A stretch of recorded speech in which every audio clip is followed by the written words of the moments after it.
Naim, si përpiqet ta argumentoj Xhelal Staravecka këtë masakrën e Çermenikës?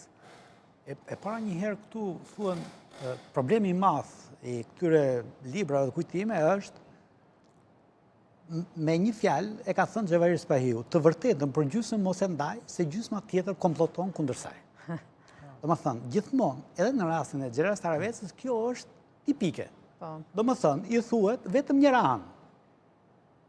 Ana negative, ose çfarë intereson palës që flet. Tani, problemi është, Xhelal Staravecka, kush e dha urdhrin për të vrarë këta?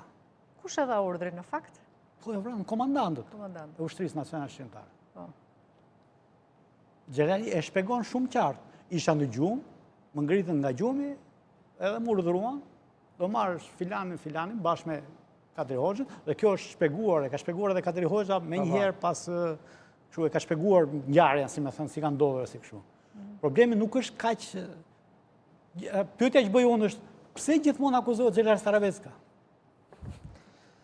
Kush duhet akuzuar tjetër? Gjithë shkalla e përgjegjësisë. Kjo është e njëjta gjë, ose këtë përgjigje dikush e jep në gjyqin në Rom, sepse në fakt pjesa e dytë e librit, do botoj, kjo është pjesa e parë e librit që kam botuar, pjesa e dytë me dokumenta do jetë ku përfshihet dhe kjo ngjarje. Kështu që në këtë libër që kemi sot nuk përfshihet kjo. Megjithatë, unë kam